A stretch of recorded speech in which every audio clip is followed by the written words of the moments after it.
fellow veterans. I'm going to ask the son of another veteran, please come forward. Dan.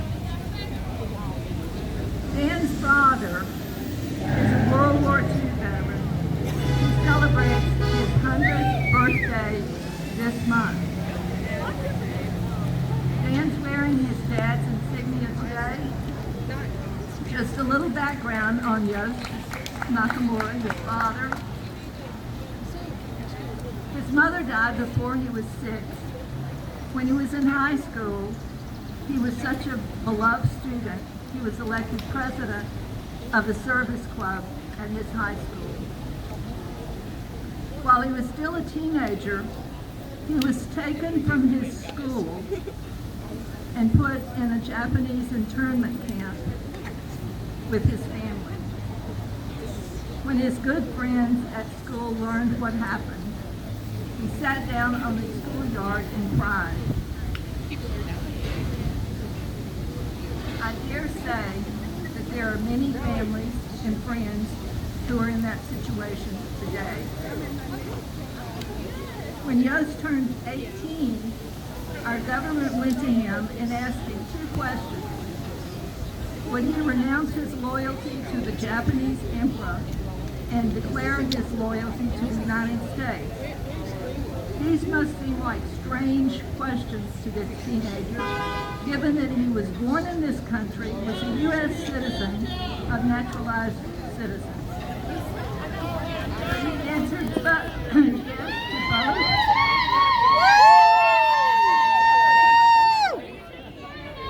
He answered yes to both questions. So out of the internment camp and into the Army he went. He served in the 442nd Regimental Combat Team 100th Battalion, which is the most decorated combat battalion in U.S. history given its size. He went to fight in France and Italy and was honorably discharged, went to USC for his education, and retired from teaching after many years. Dan is going to let him know that he was honored today. So let's show our appreciation to Mr. Nakamura.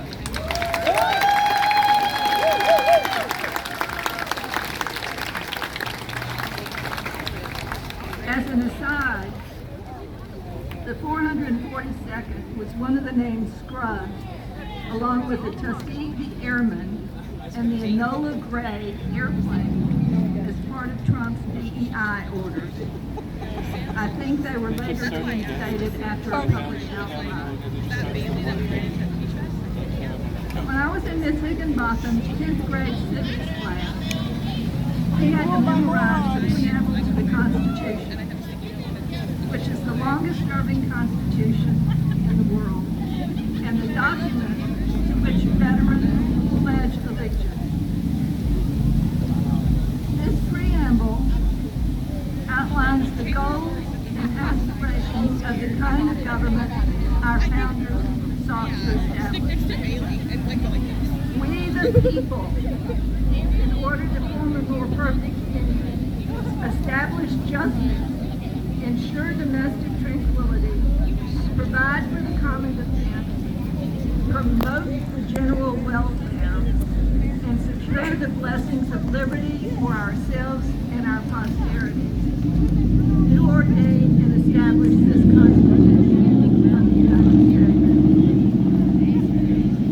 3 sections of our Constitution, of that preamble, are of concern because they're under attack. The first of these, establish justice, which signifies the desire for an impartial and fair justice system, is attacked when people are pulled off the streets without warrants, not afforded due process, and sent off to private prisons here and abroad where corporations make profits off human misery. The second concern promotes the general welfare, suggests the government's commitment to the well-being of its citizens. It's under attack when a compliant and a complicit Congress tries to pass the big, beautiful bill that would be more aptly named the Billionaires Benefits Bill. It slashes Medicaid, gives Trump the power to censor nonprofits, greenlights the sale of our public lands, removes taxes on gun silencers. Who needs that? Triples the budget for ICE, and prohibits judges from holding the executive branch in contempt of court without a bond. All of this in order to give tax cuts to people who need them least. Our local representative, Mike Johnson, pushed this through Congress, fully knowing it would hurt his constituents. He said nobody is calling him about this bill or about the way immigrants are being swept up, but I know that it's not the case. The third section that is of concern is secure the blessings of liberty, which is under attack in several ways. With all the daily intentional chaos, it's hard to notice the systematic dismantling of our democracy. So I want to outline for you the early signs of authoritarianism where leaders seek to expand their power and control. This playbook has been followed by previous leaders like Mussolini to present-day leaders like Erdogan of Turkey and Orban of Hungary.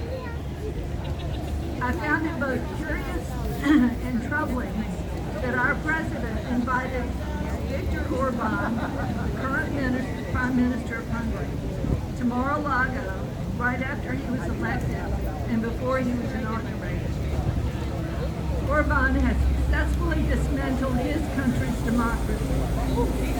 I wonder what they discussed with that. Maybe put two and two together.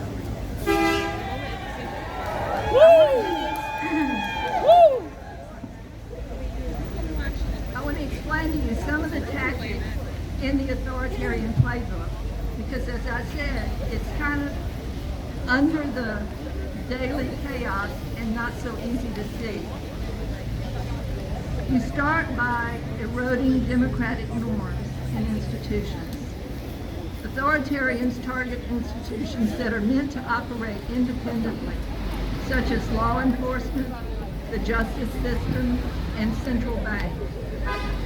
We've heard Trump repeatedly attack judges who rule against him. He's turned the Justice Department into his own personal vengeance machine.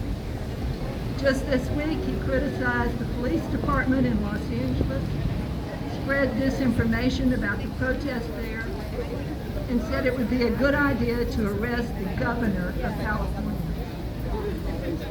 He's repeatedly browbeat the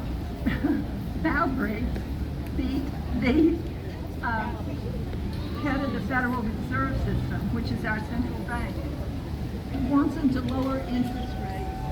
This week he called the chairman a numbskull.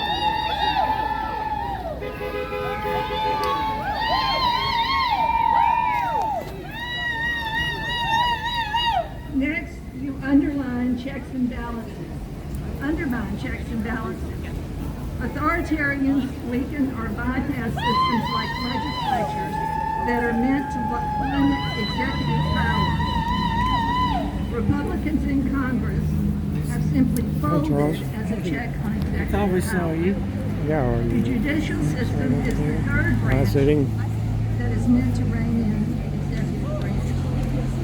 Lower courts for now are mostly holding the line, but the Supreme Court is shifting. There's water.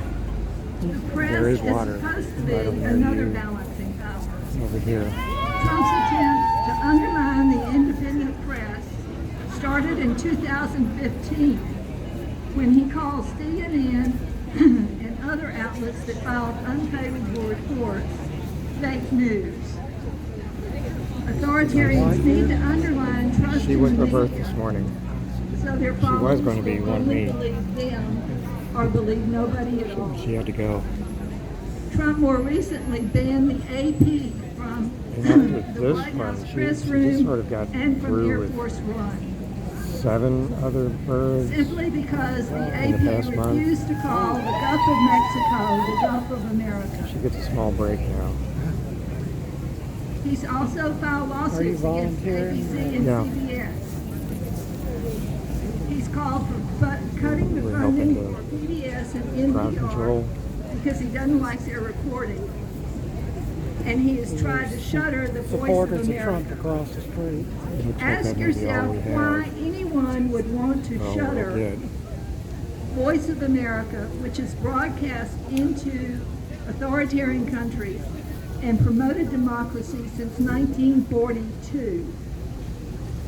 I'm glad we came. It fits his pattern of trying to Go say weaken hi to our Monique. democracy. Like being unsupportive of NATO and expressing admiration for dictators in Russia, China, Hungary, Turkey, and increasingly India.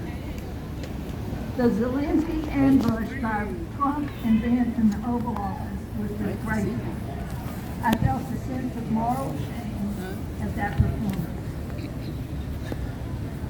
Another tactic from the authoritarian playbook Probably have is more to people weaken from Monroe besides organizations y'all. and groups that operate Probably have more from independently of Monroe government, besides y'all. such as universities and non-governmental organizations. For example, like investigating Act Blue, which promotes candidates and causes that Trump doesn't like.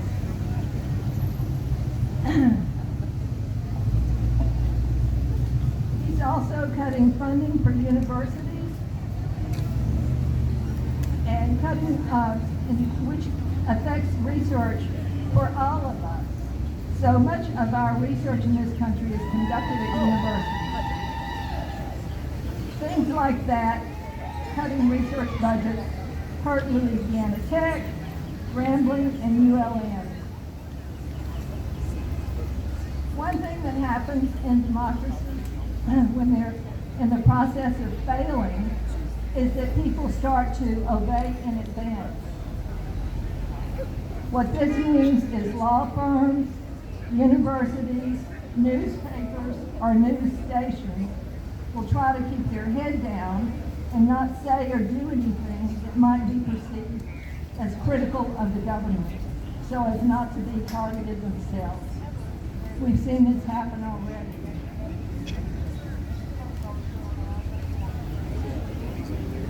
There are many other tactics that authoritarians use that,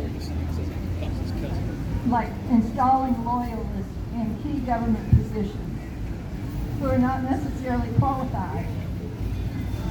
Kristi Noem, Secretary of Homeland Security, couldn't explain what habeas corpus is. Again, Ms. Higginbotham explained that to us in the 10th grade, and she, Secretary of Homeland Security, the person that they assigned to be the head of FEMA, said he didn't realize there was a hurricane season. These are not competent people, but they're loyalists. Pete Hagstead was forced out of a veterans group which was funded by the Koch brothers because of financial mismanagement, sexual misconduct, and drinking on the job. These allegations were made by Republicans, not Democrats. I could go on.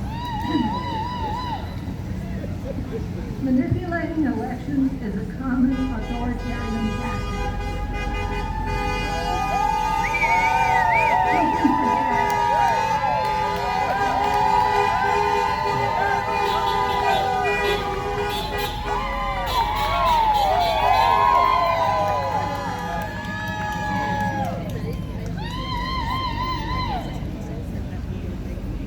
Who can forget the 2020 election when Trump did everything in his power to stay in office?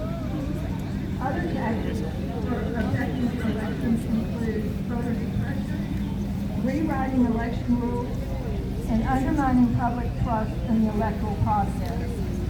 All of these things are occurring now as the state is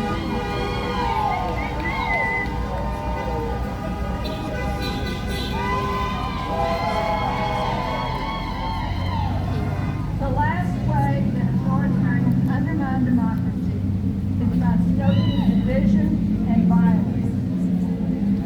This includes dehumanizing opponents and outgroups, calling them wolves, as Senator Kennedy did this week.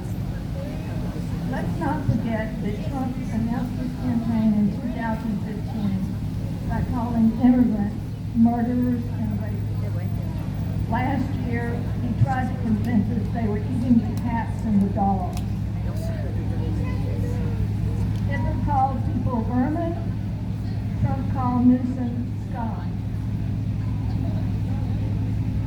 Authoritarians also try to force to maintain their power. We're seeing this play out in Los Angeles right now. As I said, his birthday parade is symbolic, showing that he has a powerful military at his command. This is the kind of theater that happens in North Korea and Russia. Confident, secure people don't need to boast about how strong they are, how smart they are, or how rich they are. You'll remember that Teddy Roosevelt said, "Speak softly, but carry a big stick."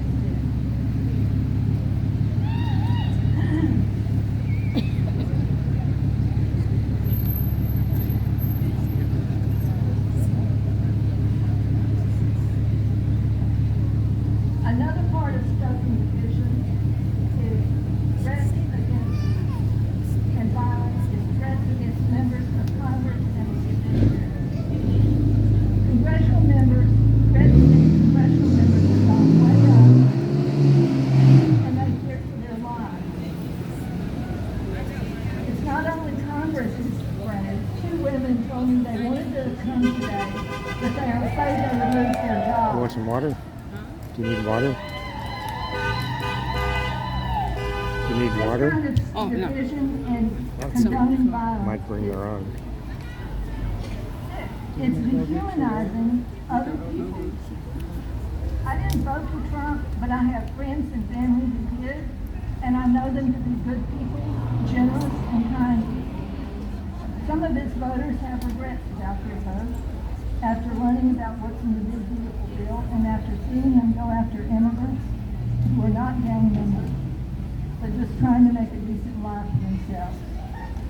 My point is, we shouldn't demonize Trump voters as horrible people. I suspect they appreciate living in a democracy as much as the next person, but they don't recognize we're in danger of losing. Veterans of all generations have put their lives on the line to preserve democracy for us.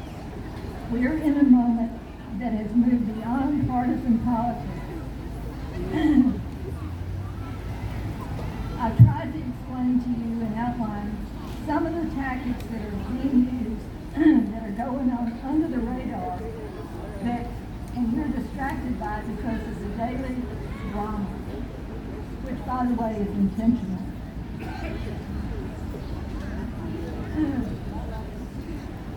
If you can keep your attention off the big picture and focus on daily episodes of chaos, you're less likely to stand up against the dismantling of our democracy. I hope you'll remember some of this as you go today. Our next speaker is local attorney, former state senator, cattle farmer, and my childhood friend, Phil Jones.